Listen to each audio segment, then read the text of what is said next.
Okay, I want to start by introducing myself. I'm Rebecca Ferguson, and the first thing I want to say to you is welcome.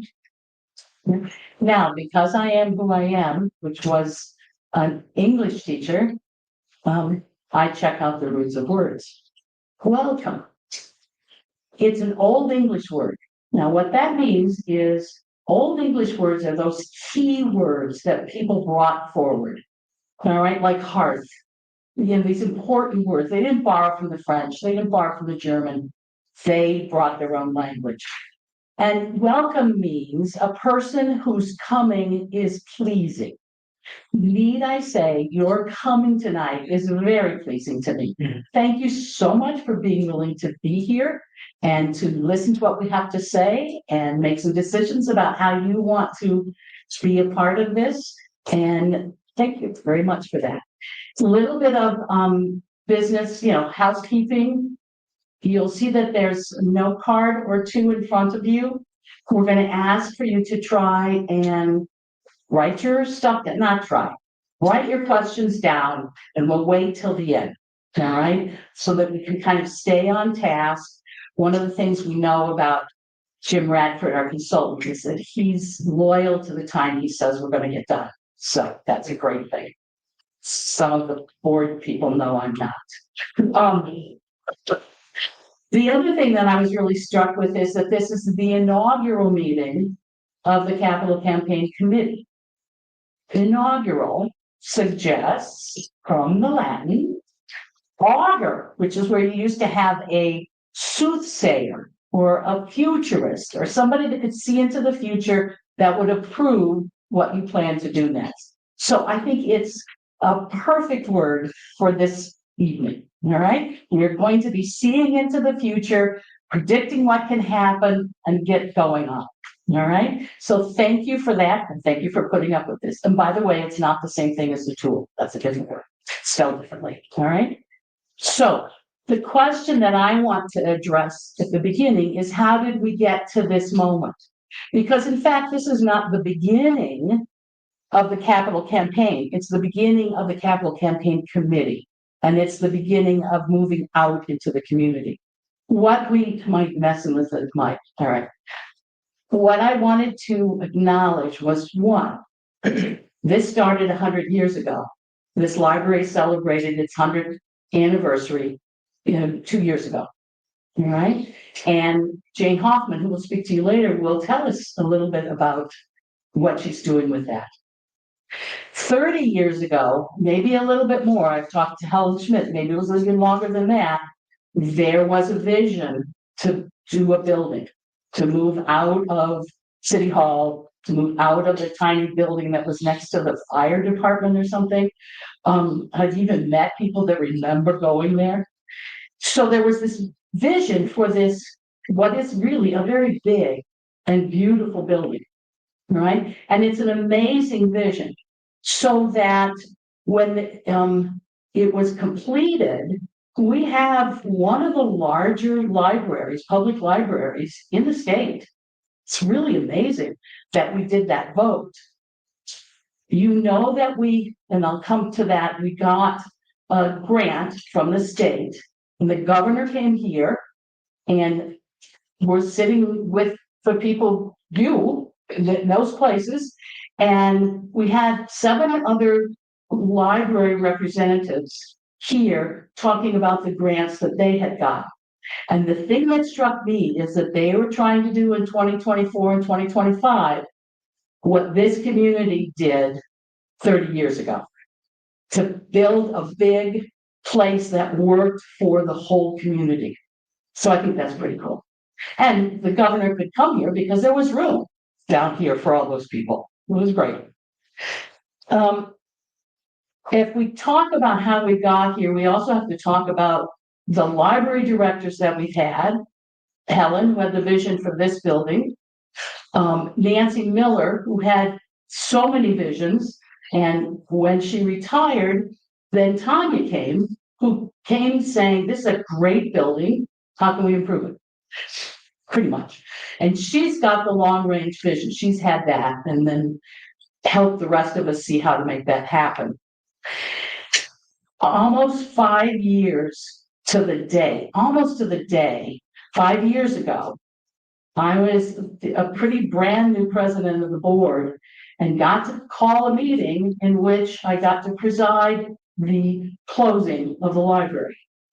All right, which a lot of you can equate various experiences in your life like that too. Like, really? That's what I'm doing? Closing this library? But it didn't shut down. And one of the first things that happened, like within a week, was on the Facebook page, they had expanded out our Wi-Fi all the way out to the streets. And if you come early or late to this library, you will see somebody still sitting in the parking lot using the Wi-Fi because they can't afford it at their home or they can't get it. So I've still got some friends that have got shaky Wi-Fi. So they did that. The other thing they did, if you decide to do a tour, when the training sessions, you'll get to see the automated materials handling system. Someone bequested us some money. We have this amazing machine in the back behind where the librarians show us, where the books get sorted automatically. And so it made it possible for the librarians to do that amazing getting us brown paper bags full of books, right? And taking them back and make that happen. And I'll give you a hint.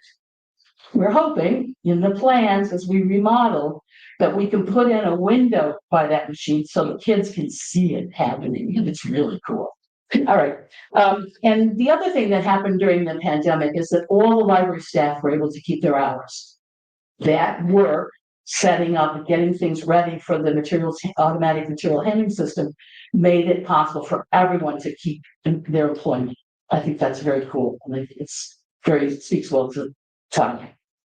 So, but in about 2022, I'm a little shaky on exactly when, we started being more concrete about reaching out. So we hired a firm called BTR that was going to give us space needs assessment and a building assessment. So they were people that had a lot of experience in libraries. So we got them to start helping us figure out what we wanted to do. And a lot of that, I mean, it started with a big community meeting and then a lot of small ones with teams, with parents, with seniors, with the staff. Yes, of course, with the staff. What do they need to make the job work? We also at that time visited 10 to 15, I'm not sure of the count, new or recently remodeled libraries. And that was an amazing experience to discover the kinds of things that can be done now. The equipment, the furniture, the logic of the arrangements, all of that was very helpful. And a lot of us went to do those. We also then hired a firm called ISG. They all have these initials, what can I say? And they helped us visualize the possibilities. And what tickles me is that you'll see 3D drawings. As in English, 3D, but they try and make three-dimensional, the two-dimensional drawings so that we can envision these things. If you go to the library webpage and go down, you'll see a lot of their work already presented there. Okay, so then we started doing long range. We hired Jane to write the book. We worked with the city to firm up our operating expenses. So we now have an arrangement with the city so that we know what our income will be from the city and what our costs with the city will be for the next 5 years. And we felt like we needed that to go try buildings, right? We hired Baker Street. And very pleased with the feasibility study that they did. Some of you may have been contacted by them, and they gave us sensible. And then, of course, we got the $4 million grant. That was thanks to the city, which has a lobbying firm. And they were, and I'm going to brag again on Tanya, they were amazed when they came to talk to us about what we wanted to do, because they said they were used to getting a napkin with a number and a sketch. So with this is what we want. We had already put in 60,000 planning this, trying to figure this out. making the best decisions. That's part of what I want to talk to you about. How did we get here? It took us a while, but we've been careful and reasonable so that as you move forward to help make this happen, you can count on what we've done. You can call us out on it. You can let us know, how do I talk to that about that one? Because we've thought a lot of these things through. All right. So that's enough of it. We're up to kind of here right now. So that's enough of that. Who we are is also now who you are, right? And so that's really what I appreciate, is that you are here to do this with us, and that we're here to support you as you move forward and out into the community. I want, before I leave, to explain one thing that's sometimes confusing. We have two boards. The library has two boards. One's called the Board of Trustees. One is the Foundation Board. Okay. The Board of Trustees is responsible for the general governance and funding, dealing with the expenses, etc., for the library. The foundation is its own separate entity that is a 501c3. They are a place where people can make donations to the library, in particular if they'd like a tax write-off. All right. So that's what we're going to try and really work on, the trustees and the foundation, because the foundation has been a crucial part of how we got here. And I know that I can count on Callie from the foundation to talk to you more about that. Thank you. And if you have any questions, use your cards and we'll get to them later. Thank you. Right. Thanks, Rebecca. As Rebecca mentioned, my name is Callie Troutmiller, and I'm the Vice President of the River Falls Library Foundation. I've had the honor to be on the foundation for about 6 years. About 6 years, and I work with just a really, really great group of people who are just so passionate about the library. The library has a really special place in my heart. I remember biking to our little library when it was on Elm Street. And if I was fortunate, it was a day my dad was paying a utility bill and I could catch a ride. And while he was paying the bill next door, I could walk into the library and go to story time. So love our library. As Rebecca mentioned, the foundation is a nonprofit organization, and what we do is we take generous donations from people such as yourselves and community members, and we use those donations to support local programming through the library. So some of the programs we support, our book clubs, the summer reading programs, etc. So if you are here tonight and you're part of the foundation, if I could have you stand up so I can recognize you for your hard work. All right. Right. Perfect. Okay, so we're missing a few members, and you might have read too. Kay Montgomery was our president for, gosh, I think over 20 years, and she had just recently retired. And the last few years, we begged her to stay, and she kept staying and staying, and we couldn't get her to this year, so we let her retire. So a lot of people ask us what the difference is between the foundation and the Board of Trustees, and why it's important to donate to the foundation. And I am going to show you why that's important. Every day, hundreds of us visit the River Falls Public Library. We use computers and Wi-Fi, enjoy programs for all ages, and check out all kinds of materials, from books to technology equipment and more. And it is all free. Yeah, free. So how's that possible? As community members, we make it possible. If you live in the city of River Falls, Pierce County, or St. Croix County, you pay taxes. The cities and counties give a portion of this money to the library to maintain the building, pay the amazing staff, and purchase materials to check out. But tax dollars alone aren't enough to provide everything we're looking for. With donations from individuals, businesses, and organizations, the foundation gives money to the library to help meet our needs. Foundation funding allows our library to offer us more resources. Did you know that almost all programs and technology equipment used by patrons are paid for by the foundation? Together, when we invest in our library, our communities benefit from a stronger, more vibrant River Falls Public Library.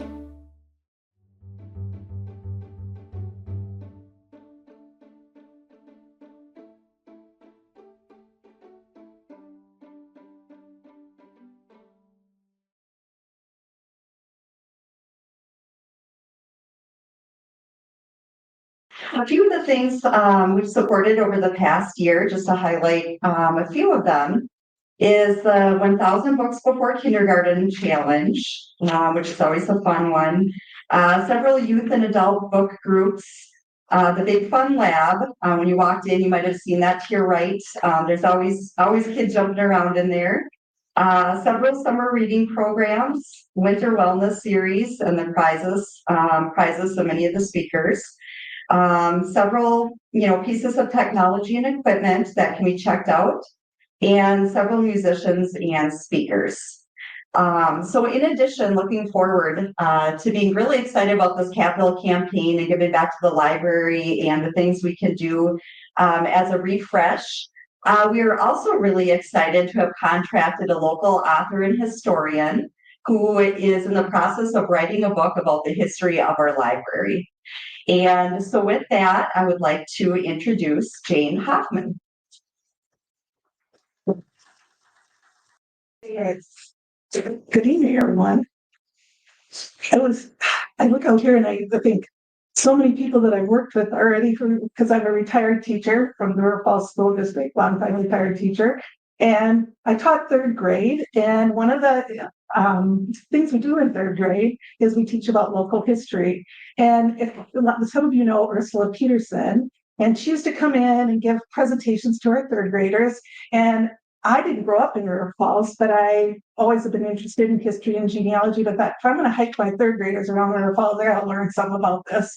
So through Ursula and of course my interest in it, Ursula started me collecting postcards so I could show pictures to the kids, and that spurred on my interest of River Falls history. Of course, it led me to be part of the City of River Falls Preservation Council, and I'm also on the board of the Pierce County Historical Association. So I come full circle to my history love. So it was Tanya and her vision. I'm going to say again. She talked to me about an article she read about nationwide how there was a movement with women's clubs to build public libraries, to start public libraries. And she said that pretty much follows. We were both members of Tuesday Club, which existed since 1890 here in River Falls, and that pretty much followed. She thought what she knew about River Falls history. And she said, and I think it'd be a good idea for a book. And I said, well, that would be interesting. And I like to research. So we decided to go ahead with it. And it's been an exciting and fun project. And actually, since 1857, when River Falls was still a frontier town of barely 1,000 people, our local paper made the remarkable observation about this community. They noted its distinctive intellectual character, evidenced by the presence of a village library. I'm just going to take a little segue here. When I say village library, it was located in the hardware store, the Dodge hardware store. In fact, there's a postcard, Anna Dodge, right back there. That was her father. And it was a subscription library because that's what they had back then. You had to pay a fee and then you could check out books. But nevertheless, they had a library. And in 1857, we also had a newspaper that noted this. And they also noticed the increasing number of literary papers at the post office and a robust support for education and learning. That spirit, that distinctive intellectual character has defined River Falls for over 165 years. It's what brought let's see if I can do this. Am I going the wrong way there? Loving Sisters, that's Harriet on the left and Emma on the right, to start their bookstore in 1871. And just a little segue here. They started in 1871. That bookstore was still, when they both retired, they sold it to their cousin, and it was still operating in 1916. And during that time, They also had a subscription library. Not only did they sell books, but they had a subscription library. And then later on, they had one of the first traveling libraries, free traveling libraries in the state of Wisconsin was located in their store. Then it's what inspired women's clubs, such as, this is a Tuesday club, actually started in 1890, and then the Women's Improvement League, this picture is taken about circa 1912, but they started in 1900. And there's the Home Culture Club and other women's groups to advocate tirelessly for public access to books and knowledge. It's what motivated Lucy Copley to serve as both librarian and restroom matron for 15 years at a modest salary, simply because she believes in the power of books. And when you hear that word restroom, that it's two words, that restroom put together, but it is the same thing. So what they didn't have in River Falls was access to a restroom. So the women's groups came before City Council, and when they were going to build a new city hall, they advocated to put in a restroom. And that didn't just mean a toilet. Yes, it had that connotation too, but there was actually a room that was in City Hall. There was an entrance. I don't know if that's the next picture. Oh, there's Lucy. Yeah, the entrance was on the side where that arrow is, that's City Hall, and you could enter in there, and you entered into a room. And so women come in, it was a great strategic thing for getting women to come in to shop, because they could put their packages down there, they could change their children, they could actually, there was snacks in there, and they had a library. They had a library, a small library of books, and they also later on had the traveling library that came here, the free traveling library. So that was an important part of getting, but all this time, mind you, even though they had this, all these women's groups were still advocating for a public library. The first public library in the state of Wisconsin wasn't until 1872, and that was in Black River Falls. It took us till 1923 to get one, but they were working on it well before this. Lucy Copley said when she retired, don't forget the children. From a small collection of books in so if you can see, there's City Hall there, and now we have this little building next to City Hall, and that was actually a restaurant, and it had been a photography studio, and at one time a doctor's office, and they actually moved it from another location to that location. And when the fathers at City Hall decided they didn't have enough room they wanted to use that space in City Hall, they agreed to move into the public library, and that building came available. And so it was kind of a whole circumstance that came together at the right time in 1923. And there was the first collection of books there were 426 books. And to today, vibrant institutions serving thousands, our library has never stopped growing, learning, or adapting to meet the needs of each new generation. Think about this. In 1923, when our first dedicated public library was opened, it was considered revolutionary for 49 people to check out books on an opening day. Today, our library serves hundreds of patrons daily, offering not just books, but access to technology, community spaces, educational programs, and cultural events. Here's what hasn't changed. The fundamental belief that the library is more than just a building of books. It's the heart of the community. It's where a child can discover their first favorite story. I can think about my own experience in my hometown. I can remember going to the public library and finding the Laura Ingalls Wilder book. I could still see the shelf clear on. And I thought, I found a gold mine there. So where job seekers can find resources to change their life, where seniors can connect with families through technology they might otherwise not have access to, just like what you're saying, so many people don't, and where newcomers in River Falls can find their place in the community. When our current building opened in 1997, it was a testament to this community that can achieve when we work together. The foundation's Power of Partnership campaign succeeded its $1.5 million goal by $200,000, a remarkable achievement that spoke volumes about this community's commitment to learning and literacy. Now in 2025, we stand at a pivotal moment. The recently secured $4 million Flexible Facility Program grant offers us unprecedented opportunities to reimagine the library for future generations, but to truly realize this vision, we need your support. Just as our predecessors did, from the women who created the first reading rooms in 1870, I might add that also involved the Temperance League was involved in creating reading rooms. There were numerous reading rooms throughout the history when we get up to the public library. To women's civic organizations who helped establish the first public library, the visionaries who built our current facilities, we have a chance to make a lasting impact on our community's future. The planned renovations create more adaptable, accessible, and technology-advanced spaces that can evolve with our community's needs. We're not just updating a building, we're investing in River Falls' future. We're ensuring that distinctive intellectual character that defined us in 1857 continues to define us for generations to come.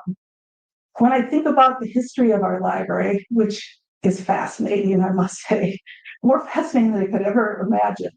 I'm still researching. I have more coming even the book's done. So I'm struck at how generations face each of their own challenges. In 1923, they struggled to raise $2,500 for books and furniture. In 1957, they debated whether to spend $25,000 to build the new building. Oops, there's another picture of the little library next to City Hall. And then they tore that down, and then there's the building. So they spent there was a debate on whether, but it passed the community. In 1997, they aimed for $1.5 million and succeeded it. Each time this community stepped up because they understood what is at stake, not just building or books, but the future of our community. Today, we're asking you to be part of this continuous legacy. Your support will help create spaces where children can discover the joy of reading and engaging purpose-built environments. Students can access latest technology and quiet study spaces. Community groups like this and can gather together in flexible meeting rooms. Seniors can participate in programs that keep them connected. Everybody in River Falls can find a place where they need to learn, grow, and thrive. River Falls Library has always been more than just a building. It's a testament to what we value as a community. When the Loving Sisters opened their bookstore in 1871, they created what was called the Social Center, where people were welcome to come in and spend leisure time looking over books and exchanging ideas. That was in one of the sisters' obituaries. Over 150 years later, we're still about that. Creating spaces where community members can come together to learn, share, and grow. In closing, I'd like to share some words. Oops, there's another picture down Elm Street when the church was still there in the corner. The Baptist church was gone. And this is Lutie Stearns. It was interesting when I did the research.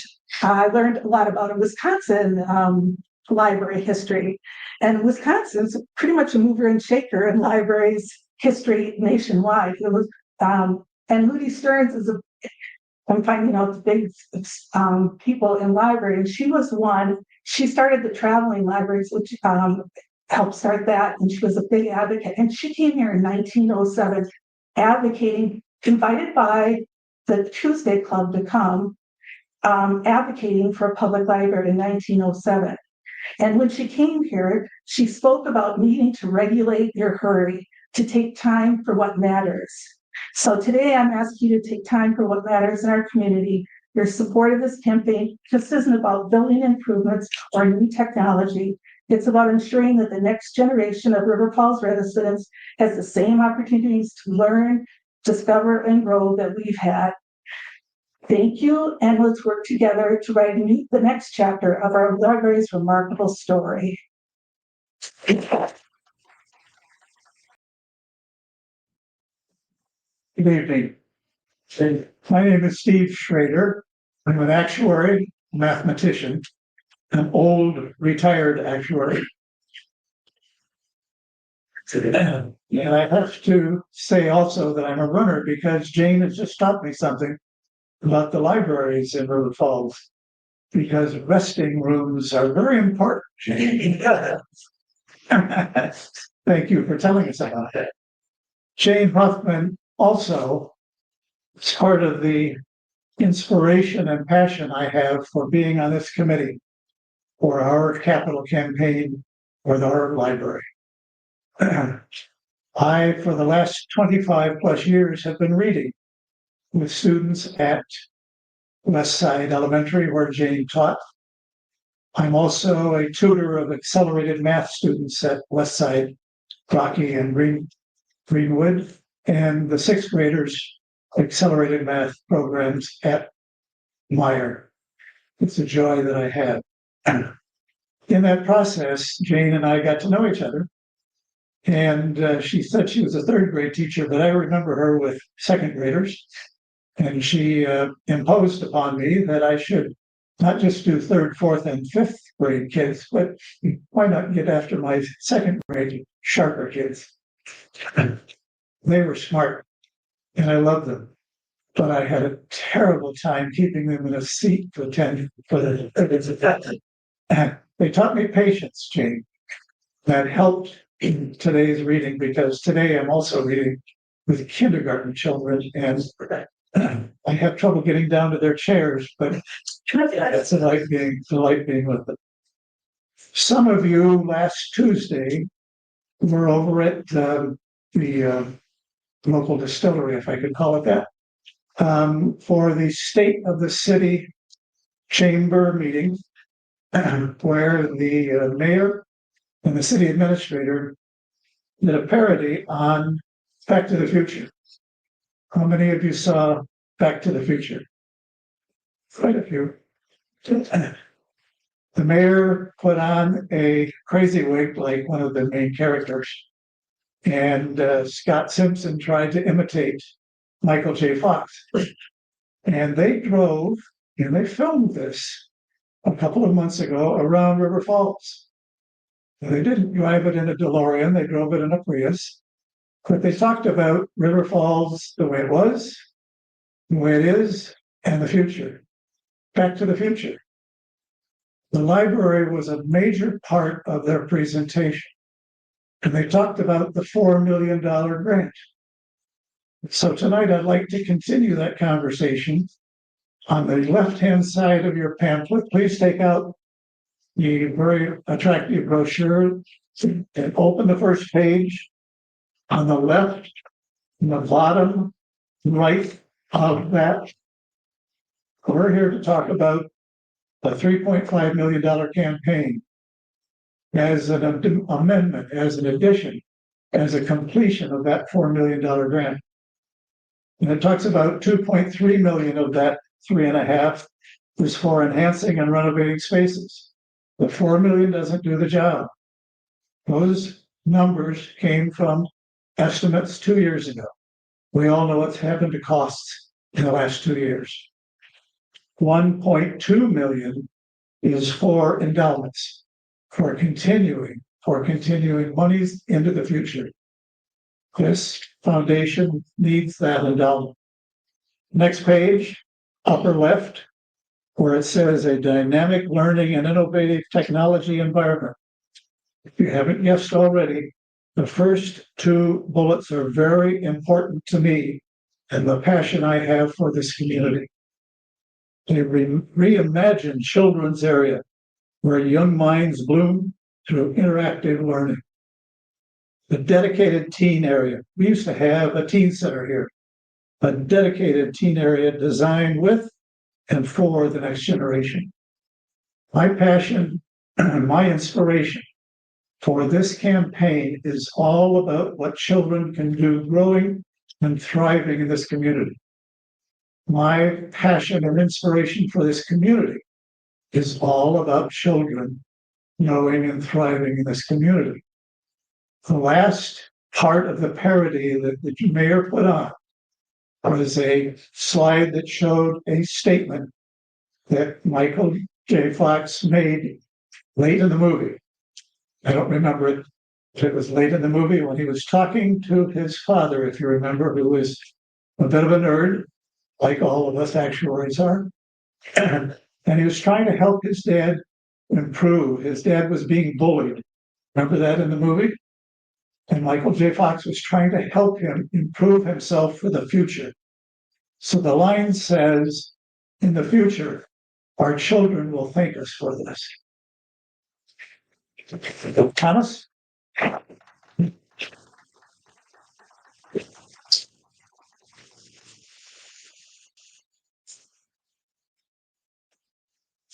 Only my mother calls me Thomas, Steve. It is like that. Acknowledge that.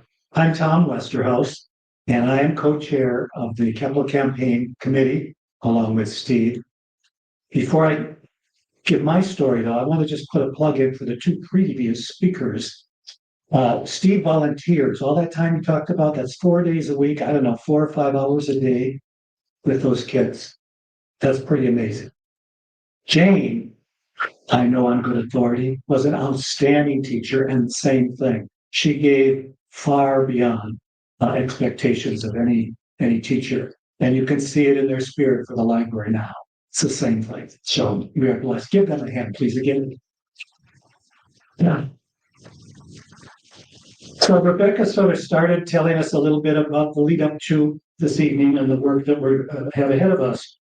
I'm going to tell you what brought me. I'll give you my own little story that leads me to be a part of launching this campaign that has already begun. And I had 7 little. If I was smart enough, I maybe would have put them onto the PowerPoint, but I'm just going to tell you what each of the little 7. The first one is a little history. So the first one begins with once upon a time, when I was a very young teacher in the Stillwater School District across the river from here. My wife was also a teacher, but she wanted to stay home with our kids, growing family. And we couldn't afford a family, especially a growing family, on one teacher's salary. So I began my pursuit of school administration in this community, UW River Falls. So I would drive evenings and summers, weekends sometimes, for 2 years to River Falls. Great program, got my administrative license, a master's degree, but more importantly, and I've said this so many times, some of you may have heard me say this before, what really amazed me was this community. And I didn't know why, because I was just coming to town from Oakdale every week, and I didn't know what was going on. Maybe it was other students or faculty at the university or whatever. But I had this impression like, wow, there's something unique here. And Jane gave me some highlights as to why that was, but I didn't know that at the time. I just knew this is a pretty amazing community.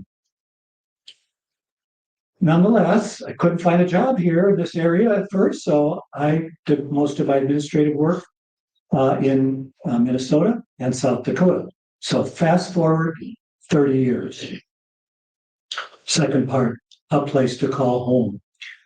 It was 2008. Our kids had been raised and had flown the coop, and I was superintendent of schools in the Prior Lake, Minnesota School District.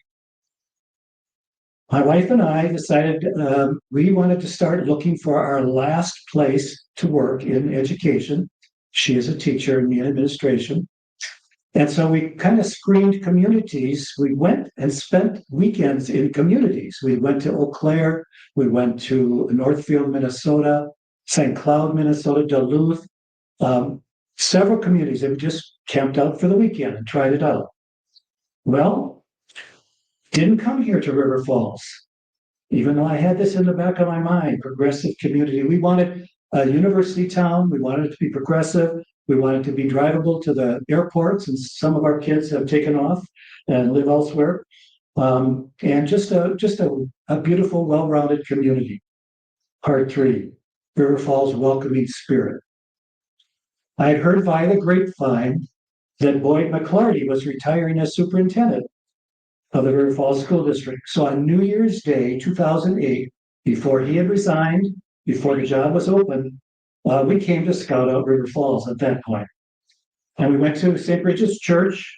We both remember clearly Father Jerry Harris saying, "All are welcome here." And we thought he was looking right at us and saying this right to us.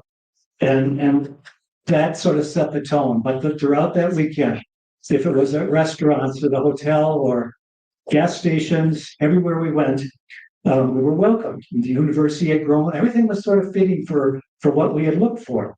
And we were amazed at all this friendliness and welcoming.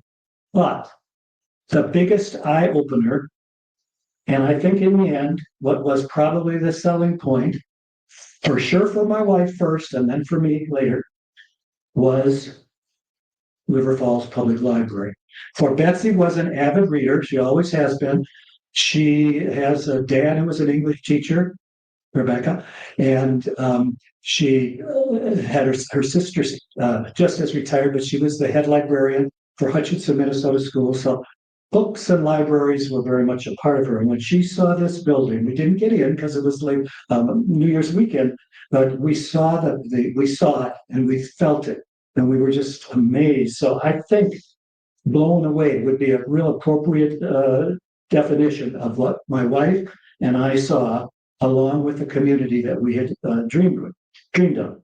And also, when we think about it and the stories that we were getting about the library and its development and so on, that a community like this could dream, plan, save, come up with the resources and commitment to make this kind of a library was amazing for us. We weren't around for all the previous libraries. It was this library that we saw that blew us away. So the deal was sealed. I applied for the job, was interviewed as superintendent. After accepting that job, it was my turn to be blown away by the welcoming spirit, professionalism, commitment to learning excellence shown by the school board, staff, teachers, administrators. Elaine Bauman would be one of those, and community persons throughout the process. Part 4, Betsy Plus Library. While Betsy taught at St. Bridget's part-time, she continued reading voraciously and always was bringing home loads and loads of books every week to read and share with her students. I, on the other hand, struggled to come up for air in my job with tons of professional reading and multiple evening meetings. So I seldom set foot in this place during my tenure as superintendent, except I was very active in committees that met here. The Chamber of Commerce maybe still does, I'm not sure. They did meet here. Various committees that met here. And Nancy Miller was a strong and loud voice in my ear, pushing me to start community education for the school district of River Falls. So I was here, but I wasn't here as a patron probably. I was involved in other ways. Betsy loved that library so much, our library so much, that during her time here, she spent nearly 12 years on the Library Foundation Board, and only ended that special time when she suffered a stroke 2 years ago. Part 5, retirement. I love my time leading the district and continued doing that until I finished my 41st year in education and retired in 2013. We could have moved anywhere, but have chosen to stay here longer than anywhere else that we have lived throughout our 50 years of marriage. Why? Because of this community's commitment to learning, lifelong learning, and remaining a welcoming place to call home. And that's when I really discovered the River Falls Public Library. When asked what I was doing with all my spare time in retirement, I tell friends and family, hey, I found this place in River Falls, lets me take out books for free, as many books as I want, and then they let me return them whenever I want, take out more, clean the shelves off. So I have become that voracious reader that my wife has been as well. So I do love this place and what it has to offer and what it provides well beyond the books. We've heard some of the other things. One thing that I'm passionate about is sustainability and climate change and taking care of our earth for those children beyond us. And I pulled out a list of 32 sustainability speakers series presenters here, thanks to Kim's involvement for sure. Virtual and in-person speakers since COVID, 32 different ones. I'm going to give you some of the names. Lieutenant Governor Mandela Barnes, Mark Seeley from NPR, Larry Rasmussen, author, Sven Sundgaard, NPR, Dr. Terry Root, UW River Falls Sustainability Office, Rebecca Coles, Channel 5, 4, 11, I'm not sure. And most recently, Diana Elfeth, local author, who spoke on sex in the garden. So, I mean, this place is accomplishing a lot. And this is all adult stuff, although any ages could come and did. But there's many more. That's just a few that were on the list. That's a pretty cool thing to have a library. So we've got it for children. We've got our committees and meetings and so on. But we have lifelong learning. And this library welcomes and embraces topics like sustainability, very important. Last, the sixth, why now? Why am I here tonight and willing to help lead forward in the library's capital campaign? For one, because of my wife Betsy's stroke, she's no longer able to be involved in the foundation or in this campaign. So I'm contributing my time in her honor. It's the way I can have her still be involved.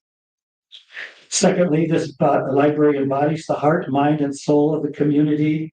Jim Radford, when I first met with him, said he had never heard the word love used about a building such as our library when he was doing the initial research a couple of years back, I guess, wasn't it? That people just love this place. And I don't want to lose that. That is too important for me. That to have a space like this that needs some continuing work, and that's what this campaign is about. But we won't lose it. We'll keep it going. Thirdly, we have been blessed with a large grant to start out library renovations, but completion of those renovations will require more money to enhance what happens in this beautiful space. I just added this while I was sitting here. Number 4, if you know her at all, you would know that it was impossible for me to say no to Lorraine Davis when she came and bought me a cup of coffee, and here I am, yes. And then lastly, I'm blessed to work with a wide variety of really the best and brightest, I think, in this River Falls community, and that's you folks sitting here and others as well. I'm really blessed to be a part of this group. So I will end with something that a long time ago, and it's my 7th point. It's called Optimistic Soul, which I try to be. Some days it's not always so easy, but I remain it. But a mentor of mine way back in my early teaching taught me a poem, and I had memorized it at that time. Well, I'm only 30 years old, and it's memory's not as easy, but I'll do my best. It's called Two Frogs. I don't know if anybody's ever heard this poem. 2 frogs fell into a deep cream bowl. One was an optimistic soul. I shall drown. Excuse me, but the other took the gloomy view. I shall drown, he said, and so will you. So, with a despairing cry, he closed his eyes and said goodbye. But the other frog, with a merry grin, said, I can't get out, but I won't give in. I'll swim around till my strength is spent. For having tried, I'll die content. Bravely he swam until it would seem his struggles began to churn the cream. On top of the butter, at last he stopped, and out of the bowl he happily hopped. What is the moral? It's easily found. If you can't get out, keep swimming around. Thank you for being a part of it.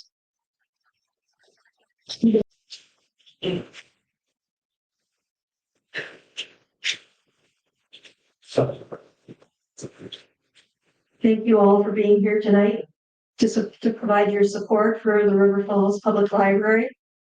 My name's Tanya. For anybody who doesn't know me, I'm the director here at the library. I want to introduce to you Jim Radford. Jim, could you please stand up? Sure. Jim Radford is owner, CEO, Grand Poobah of Baker Street Consulting, and he's the owner of the firm that we've selected to help us with this capital campaign. This is a setup, Jim. So he told me that I'm supposed to be the longest speaker tonight. So yeah, you may groan now. So anyway, if you get tired, I just want you to know it's Jim's fault. So leadership 101. Find somebody to blame. Not really. So anyway, I want to thank the Board of Trustees and the board, the foundation board of directors for all their hard work getting here tonight. It has been unbelievable. And there have been some really tough people who have hung in with me through this process, and an extraordinary amount of volunteerism, and also my staff. Thank you. So, what are the limitations of the current building? This building is beautiful. I mean, it was really well built. It was a lot of forethought. And when I first walked in here, when I applied for the job, I went, yeah, this is really an extraordinary library for the science community, and I'm still in awe of this building. But the furniture is getting outdated and it's not very inviting. The fabric is dirty. Even when we try to clean it, it's worn and it's sometimes worn bare. There is a shortage of small meeting room spaces. So sometimes we have 2 or 3 people meeting in a big room because the rooms are full and that's all we have. It would be nice to have a smaller meeting room to serve those smaller groups. We don't have any collaborative study rooms for people to gather together. We do not have a private bathroom for caretaker dependent individuals. That's kind of a big deal. You know, we got people that come in here for ARC and there's no ability for privacy to have anybody go in there and help them out. We have dads with little girls, we have moms with little boys, and we really could use a single bathroom that's more private. We have antiquated in-wall technology in meeting rooms and in programming rooms. Sometimes it's downright embarrassing, but we do the best we can. We have insufficient staff work areas and storage spaces that are spilling out into public spaces. And I want you to know, I'm about to show you the floor plan, but I want you to know that the best way for you to see what the issues are is to take a tour with me. So before I go there, I want to also add that the computer lab where it required the staff to leave the desk and walk into the computer lab many times a day to help people with their computer needs. And in the meantime, they would lose sight of what was happening out on the desk. There could be 2 or 3 people waiting there and they have no idea. So we needed to move the computers out closer to the desk so that we could operate efficiently without having too many staff out of the floor, because efficiency and respect for tax dollars is important. So we moved it closer and it works a lot better for us. We haven't heard complaints. We also had a teen area that was kind of awkwardly placed around the corner. Well, the service to teens and children has over decades become more and more and more important to recognize children as a special population, and now teens as a special population. We want to give them their own space. We've pulled them around the corner, but it's still kind of open, and we would like to glass that in and create a little bit more space there for the teens to feel welcome, that this is a safe place to be, it's a safe place to hang out and be with their friends.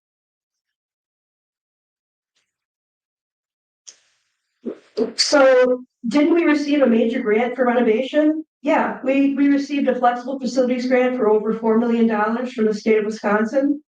The scope includes 1 new small meeting room, 2 new study rooms, 1 quiet room. That quiet room is going to be in the children's area, and it's actually for breastfeeding mothers, although we don't care if people breastfeed out in the public, but they should have a choice. Lactating mothers, that is not, pumping has not become a publicly acceptable yet. So having a place for women to pump, and also a place to help soothe a child who is overstimulated. And that may be a child that's on the spectrum, or maybe it's just a child having a meltdown. But to be able to have that quiet space to walk into is something we would like to provide. It would also have a business center, 1 telehealth room, and additional offices and storage that are much needed.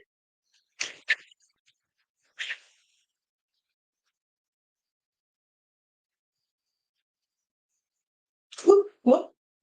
Okay, so I was talking to you about tours. Again, I'm about to show you a floor plan, but the best way for you to see this is to take a tour with me. There are 4 training dates that you can sign up for tonight if you're willing to come along for the ride with us. And if you come an hour early, I'll take you on a tour. Okay, I don't know how well you can see that. You may have to. It's in our packet. It's in the packet. Oh yeah, there you go, with your packets. Okay. So there's a few things I want to point out. First of all, for clarity, not all of the things that are paid for by the grant, not all the things that we're seeing are going to be paid for by the grant. It's going to take private funds to raise enough to do all these things. The second is that there are very high level preliminary 3D renderings that Rebecca was talking about that are available from our website for viewing. But be warned, don't take them too seriously when you're planning on gray walls, not necessarily committing to blue carpet. So it's just supposed to be a visual aid for the possibilities. And we do have people that take a look at that and take exception to it. So again, just please take them for what they're worth, which is not a final project. All right, so on the main floor, I think I'm just gonna, I guess I can't step out here. When you come in the door here, can you still hear me? When you come in the door here, there's a meeting room right here that's pretty big, but it's kind of got a weird L shape. And the intent, I think, when it was first built, maybe Helen can correct me on this, but it looks like it was built to have a wall that would open and close like down here, but it never happened. And these walls are extraordinarily expensive. But we need that one small meeting room space. So we're going to try to create a wall here, preferably a glass wall, with like etching on it, so you can see through it, but it's not too much. And you can also double door open it up if somebody wants to have both those spaces. So that's one change. We also, that's where the book drop is from the inside. We also want to put a window there that Rebecca referred to, so the children can peek in there. Sometimes with the little kids, the biggest blast thing to happen at the library is to do your own self-checkout. I'm not kidding. Or to watch that automated material handling system. We have tourists back there and the kids just, I mean, I don't know. I think adults like it too, so it's pretty cool. So then in here, this is where the renovation to the bathrooms would be. We have plenty of actual facilities in the building that we're not going to bust code if we downsize the number of literally toilets down, up there. There's plenty of them. So we can reduce the number of toilets and we can have a nice room here for caretaker dependent people. All right, so you come around the corner here and that is, what is that? That's the elevator. Come on, elevator. Okay, so down here. So right now that's the history area. That will be a telehealth unit and also what we call a technology hub. So right now we have a ton of technology that people can check out, but it's locked away in black cases, ugly black cabinets that nobody can see. They don't understand how much technology that we have here that you can check out. And by putting it behind glass as a locked up closet, people will be able to see all the incredible technology that we have for them to check out, paid for by the Library Foundation. And it's a lot. Okay, so also we would move the history collection to a respected area in the library. We would add 2 study rooms. So one of them's up here, one of them's down here. There are 2 glassed-in study rooms. We would upgrade the teen area. In the children's service area, we would change the orientation of the desk. It'd be right here. Right now, it's just kind of a standing desk. By tucking it in here, they'll be able to see the teen area, which is right here, and they'll be able to serve the children's department both.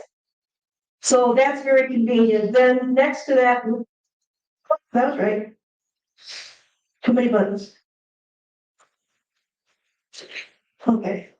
Next to that is the librarian's office, and then that quiet room we talked about. And then if we touch that bathroom, we'll have to, if we do anything to it, we have to make it bigger. It was ADA code when the library is built, but if we touch it, it's no longer ADA code, we have to expand it. All right, so we talked about having the computers, moving the computers out. We also want to expand the boardroom. I'm really fortunate because we have a library board and a library foundation who have, for the first time since I've been here, we've been developing it. They're working together and they join each other's meetings. So there's always a representative from each organization, so we can all work together as one team, even though we have different roles. So because of that, we don't all fit in the boardroom anymore. And we need a little bit bigger space. So that would be the point of expanding the boardroom, which is right here. Okay. Lastly, I talked about, our outdated technology built into the walls, and all that would be improved, and all of the programming rooms, audiovisual technology, throughout the building would be improved. Then the one last thing I wanted to mention to you is that we want to establish an outdoor programming space. When this library was first built, there's a kind of a cute little sitting area out here. You know what I'm talking about?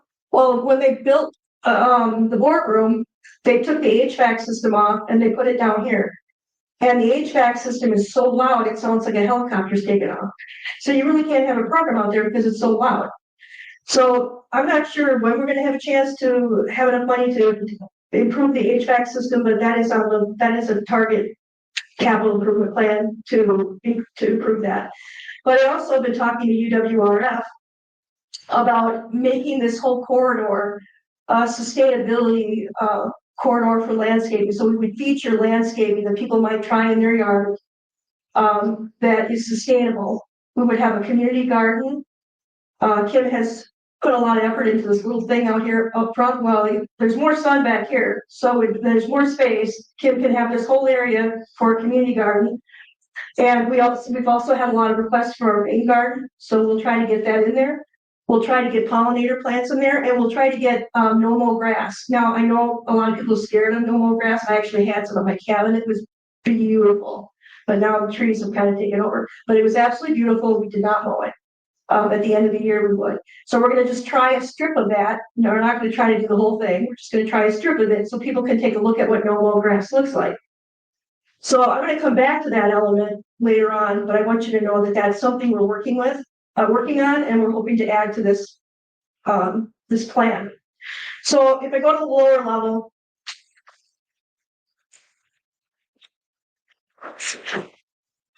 and for the sake of time, I don't think I'm going to spend a whole lot of time on this, but we also want to expand the kitchenette a little bit. We might, if there's enough money, we might add a lift back in this area so that somebody could get to the lower level with a lift without the main entrance open. We could have more events down here. We would like to have this whole area glassed in. The wall system here is very cumbersome and difficult to maneuver. There are benefits to it, but it does create a very dark room when they're closed. And we do need some more storage. So I'm going to keep going with that. But here's the problem. So when we first went out for the grant at $4 million, that was about the cap of the grant anyway. But we were looking at numbers, financial numbers based on a BTR report, and then adding 3% each year for the total cost. We should have been able to do this for $4 million. But there was never a formal bidding process done for us to get any exact numbers. And now we're heading into a bidding process mid-April to beginning of May, and we are anticipating it to be quite a bit higher than we originally thought. So the economy has changed a lot, and we are living in a strange time with the economy. So we really have some uncertainty that we have to deal with. So what I want you to know is that there are actually two phases here that we're talking about in terms of construction. There's phase one, which is the grant funding. So that grant runs out and it's a drop dead date. If we don't have it finished, that's all the money we get. So we have to finish what's the grant expenditures by September 30th, 2026. And we cannot afford to let our minds wander around about all the cool other things we can do. We sort of have a plan, but we do very much have a plan. But we can't necessarily execute all of them. So phase two would be using the funding from the capital campaign to hopefully finish off this project that we started.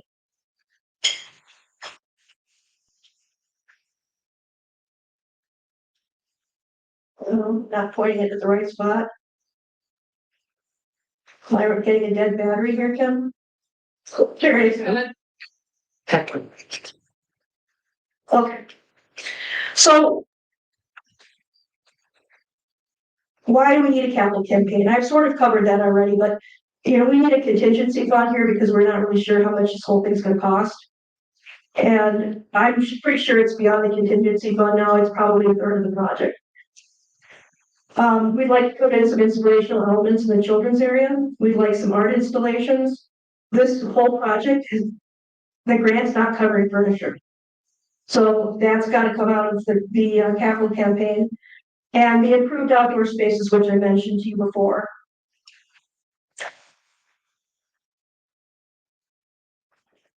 So if we have a capital campaign of $3.5 million, what are we gonna do with it?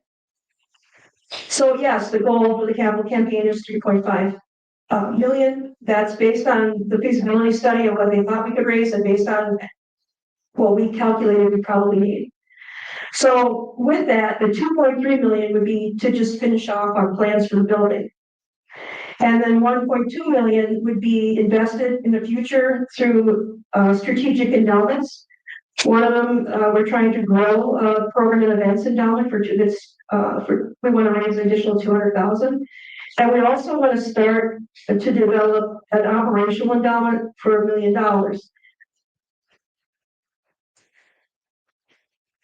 Oh, it's really slow to respond, and then it don't. I feel like, We need new technology, right? yeah, well, new battery for sure. Okay, so what is an endowment? I'm gonna ask somebody from the audience to read that out loud. If not, Alice said she would do it for us. Thanks. Okay, Alice, would you read that out loud? Okay, What is an endowment? An endowment is gift of money or other assets, stock, bonds, or real estate that is invested to provide long-term financial support. A permanent endowment fund is designed to last forever, serving as an enduring promise made by today's donors to the future. The contributions to an endowment, called the principal or corpus, remain intact and are invested to ensure the fund continues to grow. Each year, a portion of the investment earnings is distributed to the library, while the principal remains untouched. Anyone can contribute to an existing endowment at any time and in any amount. okay, so.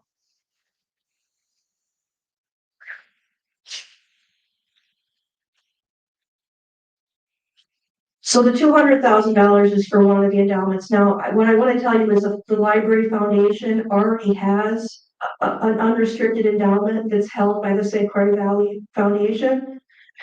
And they had about $1 million in there. But they've taken out about 200,000 just to support this project to get to where we are. And we want to reimburse that because the library, most of the programs and events and the technologies that's checked out by the public is supported by the foundation, not the library budget. So that fund is really important to us and we need to get that money back in there. So that's the first thing. So the endowment that the foundation has doesn't have a specific name, but I'm getting at this just so we can keep track of what we're trying to say here. So I'm calling it a program and events endowment. We use that for outside presenters, so we pay outside presenters with those funds. We use them for incidental expenses for programs and events, technology used by the public, and fund incentive prizes for public participation in library activities. That's not tax dollars. That is all money that has been donated from the public to the foundation, that they give us money every year to make these things happen.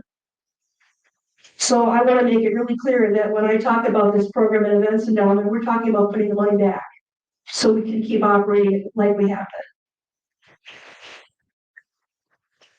been.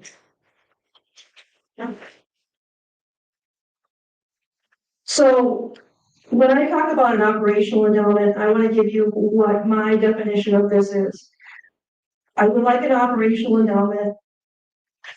It would be used to support additional staffing to develop and sustain new library strategic initiatives that are approved by the Library Board of Trustees, remember that's our governing body, and are in alignment with community needs and values. And I'm going to get into this more to make it more concrete, but I want to make it really clear that this is primarily to pay staff so we can try some new things. There are plenty of initiatives out there that meet community needs that we can't do with the current budget that we have. This money would allow us to trial, to test some ideas. If they're successful, we could go back to the council and say, hey, this is a really successful program. Would you like to help support it? Pay 50% of it or something like that. But we need that play money so that we can try some really cool things.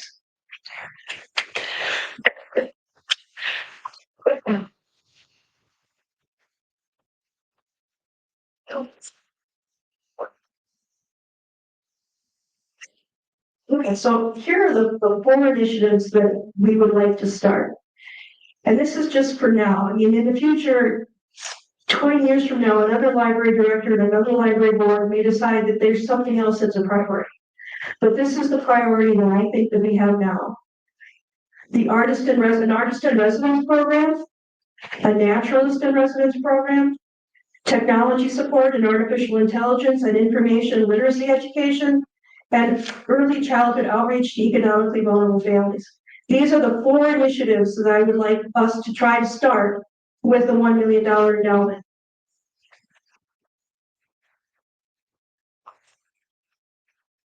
There. So art is a vital part of our community's identity. In the past, our library had a full-time gallery coordinator who curated engaging exhibits. We've had a few of them actually, Katie Shady before. While the gallery is no longer active, the community's love for the arts remains strong and as strong as ever. And to honor this legacy and meet the cultural expectations of the community, the operational endowment will allow us to launch a proposed artist in residence program. This type of program is not new. You can go on a search engine and type in artist in residence, and you will see them all across the country in public libraries. We just don't have it here. So how does that work? Rather than hiring an artist as a permanent staff member, libraries invest in staff to develop a transparent and equitable application process for local artists to apply. The artists will tell us what kind of work they do, and they propose programs that they provide to the public. We coordinate spaces and promote events and activities. What the artist gets in return is they get exposure to their art. They can sell their art. We can't exchange it here, but they can have a QR code and launches out to the artist, and they could make an offer on the art. So the artist has a chance to sell what they want, what they produce, what their art is. But they also get a stipend, and the stipend would be maybe $2,000-3,000 to provide all these programs for the community. So that's pretty good labor, and it's a good turnaround. So we might have 4 artists in residence a year. And that's the thought process with that one. So these are AI developed, so don't take them too literally. I play. So Naturalist in Residence program is like an artist in residence program. They're not new to public libraries.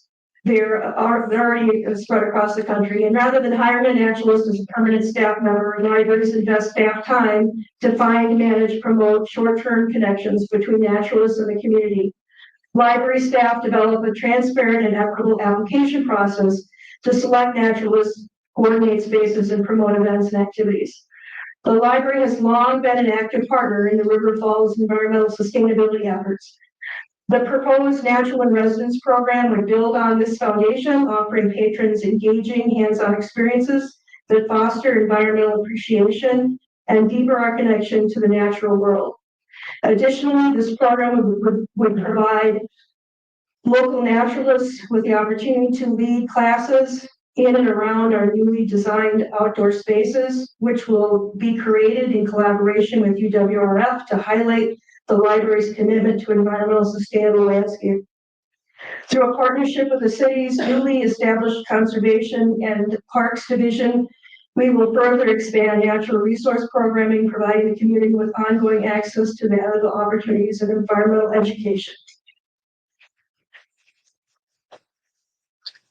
I love that one, just say. That picture, that was fun. So the operational endowment will also provide funding for a dedicated library employee who offers technology support, AI education, and information literacy programming. What do I mean by technology support? So this is like a patron can schedule an appointment with a library staff person, and they can come in and get support for some device that they use that they can't figure out. And this is something that has been highly used in the past by seniors in the community, and we need to bring it back. So, and then what is information literacy? Well, for those of us who study library information science, there's a more technical way to explain it, but I'm just going to say this. We are living in a world where the credibility of sources, nobody is assessing. They don't understand how to evaluate their news sources. People are relying on social media, and for whatever reason, we've lost our way in teaching people how to ascertain what credibility is. So we need to get to that. We need to get back to that. Library media specialists used to do that. They had some funding cuts over the years, so that's been a little bit difficult, but I'm not sure where that sits right now. I'm not in that field anymore. And then artificial intelligence. So we have kids that are learning artificial intelligence at school. We have college kids who are learning artificial intelligence at college. We have UWRF starting a certification program. Where are the rest of us? Like, I don't want to take an entire certification program, but I'm probably the most likely person in the room who probably could use it. I've attended plenty of it, but somebody's got to be out there teaching artificial intelligence. We need to be in the front line of that. And when you think about how artificial intelligence is going to impact the credibility of sources and the ability to ascertain what's fact and what's fiction is going to become more and more serious in the coming years. Right now, it's difficult to tell if a photograph is real or not real. So we need somebody on the front line who can help teach the public this. And I'll be honest with you, with $1 million endowment, that's not going to go very far, but we have other resources we can tap into to try to start these initiatives at maybe 15 hours a week. And then if they turn out to be effective, maybe we'll do 20 hours a week. And if we want more than that, we'll go to council. And the last one I want to touch on, which is close to a lot of people's hearts, is early childhood education. According to a 2023 city data, 17.3% of residents are living in poverty in River Falls. 14.2% of River Falls School District students are classified as economically disadvantaged. And I just did the math, that's about 500 students. And then 6% of children under 18 live below the poverty line. No, all of you guys are quite smart. The poverty line is below low income. So we have about 200 children, estimating, in the city of River Falls who are living below the poverty line. Research consistently demonstrates that early childhood poverty negatively impacts brain development, leading to, and I'm not kidding, smaller brain volume. There's research out there, it's accessible. Smaller brain volume, altered brain activity, poor cognitive and academic outcomes. Children experiencing poverty are at a higher risk of facing negative outcomes as adults, including poor physical health, poor mental health, increased suicide rates, lower educational attainment, increased likelihood of incarceration, increased sustained substance abuse, increased rates of divorce, increased difficulty in finding stable employment. This is serious. The past 5 years of a child's life really do make a difference. The American Library Association has a program they call Read, Write, Sing, Talk, Play. I will explain the full focus of that tonight. But we know how educators know how to help kids get ready to learn how to read.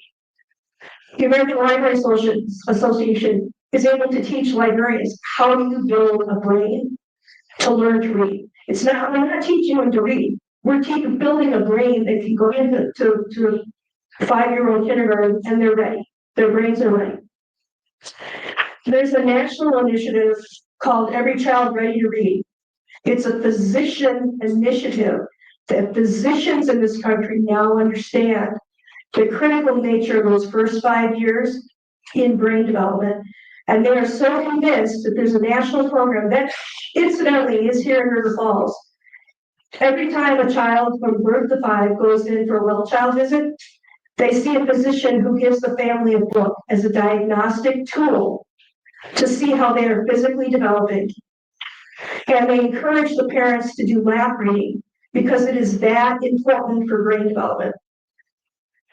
So for the library to not be reaching these children, to me, is heartbreaking. We have a lot of families who come into this library, few of our resources, but they're not necessarily those families.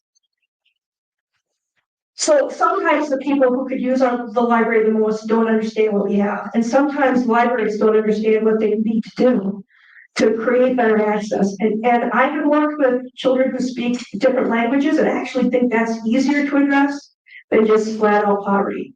So there's a job to be done for one of our staff to go out there 15 hours a week and try to figure out how we can connect with these kids. I'm not saying we're going to find the answers, but we at least have to give it a good college effort.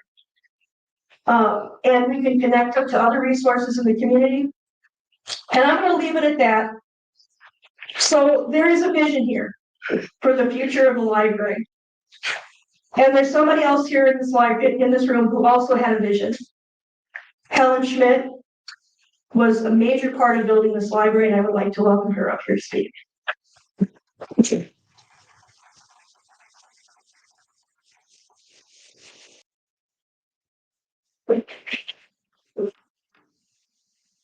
I'm Helen Schmidt, and as several people have mentioned, I was the director when this library was built in 1990s, well, finished in 1997.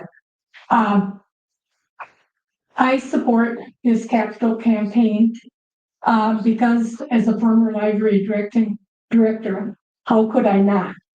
But mainly, I support it because I love this library. I think we have one of the very best libraries around. And I was fortunate to, although a lot of hard work was put into it in developing this library. I love coming to this library and using the services available. I don't use a lot of them, but I'm here every week. I read incessantly, and I would feel very badly if I could not have the services available to me. I started out as the children's librarian and then the assistant and then the director. So I know I would I think of all the children that I read stories to that were brought here by their parents. And beginning with social play and the story hours and all the treasures of books that were read to them, and thus all the worlds that were opened up to them because of being able to have books available. I know that much of it is learning all through elementary school and all through grade high school and on into adulthood. As you know, this library was opened in 1997, but the idea of creating the library went for almost 8 to 10 years beforehand, as we were trying to get permission to even go ahead and plan for a new library. Our present site, which if you're not familiar with it, is the old hospital site that was here. And we were given, after looking at many sites and land and whatever, we were given permission to go ahead and plan for, the hospital board offered to let us build here if we could raise enough money to create a new library. And that happened. But there have been many changes in personnel and library space, services, materials, and so on since then. And we know that because of the changes that our physical facility now and the services need to be changed again. Things need to be, there have been minor changes made, we know that, but we need to do more than what we have. So for keeping up with technology and the public needs and wants, new innovations have to be accomplished, and they may entice new patrons and their children, and also people who have stopped coming to the library for these reasons of their own. But these endowments for programming and events will enhance public participation and continued usage. And that's what we want to encourage. And endowments for the future, as far as operational things, are very thoughtful. So I do support the campaign as much as that is possible for me to do. And I would like to encourage all of you to do the same. Thank you.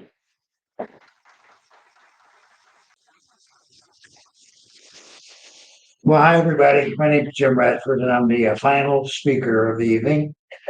Those of you that have ever been the final speaker of an evening realize you got to be willing to adjust to the circumstances. So my speech here tonight, my presentation is going to be about 2 minutes. I'm not going to use any slides. Okay, so we're going to cut this down. I was a sergeant in the Army, so we're going to give you the Sergeant Radford version of my presentation tonight. All right, well, first of all, I want to thank everybody for coming. It's been a great presentation. I don't know about you, but I'm dying to know, does anybody know or did know Howard and Blanche Collins? Really? How many people knew them or? Okay.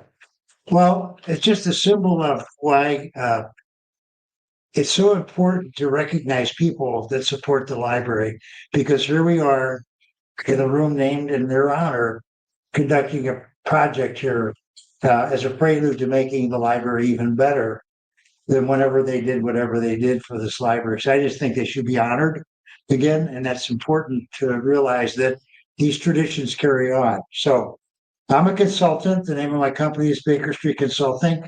So if you're a mystery fan, I named the company in honor of Sherlock Holmes. And I've been around for about 35 years as a consulting firm based in Stevens Point.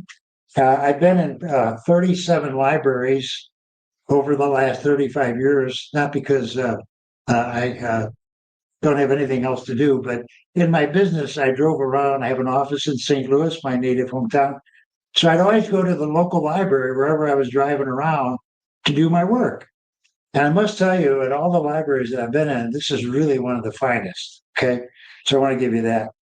I just want to mention a couple of things. You're the campaign committee. We're going to have some training sessions where we'll get into kind of how to be a campaigner on the 18th and the 20th. One of the things that's available, and we gave this out earlier this evening, was a little survey. We do not expect everybody on the campaign committee to be a solicitor, number one. And I realized a long time ago, having been involved in campaigns, that we want to make the campaign a joyous and hopefully a memorable experience for everybody. So we've got a little survey. If you don't mind, before you leave, ideally, or drop it off if you have to take it with you, give us some sense of what you'd like to do. And then we'll try to design a role for you in the campaign. We won't have a lot of meetings like this. I don't want to disappoint anybody, but that's not the purpose of the campaign committee. The purpose of the campaign committee is help us get to our $3.5 million project. So I want to just highlight a couple of things and then I'll wrap it up if that's okay, Tanya. Okay. Library's been around a really long time. Matter of fact, the oldest documented library is in Iraq, and it goes all the way back to the 7th century. Newport, Rhode Island, in 1747, was the first public library in the United States. In 1836, at the University of Wisconsin School of Law, was the first library in Wisconsin. First public library was in 1872, as Speaker Jane mentioned earlier. So libraries have been around for a really, really long time. My firm has had over 300 clients, thank goodness, since I started the company 35 years ago, we've done about 20 campaigns for libraries. Every one of them reached or exceeded their goal. Now, I only say that it's because of people like you, but it's because the value that people put in these libraries is just so striking, just like these folks behind me here. As I was sitting here looking at all of the speakers, I kept looking at that name and wondering what was their motivation to do something that caused this library to honor them in such a lasting way. And so we'll have a chance to get together again on the 18th and the 20th, but I want to give you a couple of quick highlights. We're organized under the Library Foundation Board of Directors. They've been empowered and asked by the Library Board of Trustees to conduct the campaign. We've had for months now a steering committee in place since November, working on the campaign to get us to this point.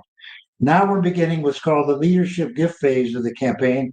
That's all of you coming on board now to help us carry the ball and get the campaign completed. Now, we have a very short fuse on the campaign. We want to complete the campaign by October. Now, a year-end giving will be promoted beyond that, but this is a campaign that is short fused, but the reason being is we've got a short fuse to meet the building deadlines given to us by the flexible facility grant, number one. And then we have to go ahead and finish off with the remaining dollars to really complete all of the improvements. I want to mention a couple of things about endowment because some people, it's not really a familiar concept. Endowment is basically kind of like a savings account at your bank. You can put the money in, it earns interest. And that interest is what is made available to the institution, in this case, the foundation. They don't have to use it. It's made available if they want to use it. Endowment growth is caused sometimes by rolling that money back into the corpus to build it up. You see what I mean? So the idea of an endowment is it's about as permanent a thing as you can do. It goes all the way back. The first known endowment, by the way, was Plato, who left his estate, his farm, to his nephew to perpetuate his academy. The first endowment in the United States was Benjamin Franklin. It's still around today at the University of Pennsylvania. So endowments have been around for a really, really long time. Some people don't like them, other people love them because they have a tendency to perpetuate the institution that they care about. So just so you know, the endowment is really a long-term investment in this library and in the community. So I just wanted to give you some of the highlights of how we're organized, our timetable, our dollar goal. Right now, we're going to be launching the campaign really once we get the training out of the way. We do not expect everybody to come to a training session. And typically the way our firm works is we'll do a lot of one-on-one with people once we get further into March to make sure that we know what you want to do in the campaign. And you can see from the little survey, there's a lot of different things people can do to contribute to the capital campaign. But ultimately, we'll reach our 3.5 million in pledges. We've got a 3-year pledge payment period if people want to do that. Or shorter period, or even longer in some cases if they like to do it. So I'm going to wind up by just making a few final comments. My final comment is this is a great project.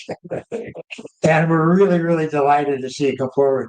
I don't know if you've ever heard of a program called Outward Bound, but Outward Bound is a very rigorous outdoor program. I worked with Outward Bound for 15 years. And when I started my career, by the way, I was an anthropologist. I didn't do this all of my life. I taught anthropology for 12 years in St. Louis at the college level. Got off in working with Vietnam combat veterans and adjudicated delinquents, and I started an Outward Bound program. And that's how I got into the fundraising part of it. But I want to end my presentation by quoting the motto of Outward Bound, and it is a very rigorous outdoor program, but it helps people see what they've really got going inside of themselves and the spirit and tenacity that human beings really have when they want to exhibit it. But the motto of Outward Bound is to strive, to serve, and not to yield. And that's a pretty good motto, although we have Renew and Inspire Capital Campaign, which hasn't been mentioned yet tonight, I don't think. So I hope you can all show up on the 18th or the 20th or any time in between. But I'd like to just conclude my comments by thanking you once again and saying we'll be happy to take questions if anybody has any. We've got all kind of talent here tonight. I know it's been a long evening already, but if you have any questions, I'm gonna ask Tanya to come on up here and see if we can. Yeah, does anybody have a card that they would like me to read a question? I have one for Jim. Could you define philanthropy like you have done before? Yeah, great. Yeah,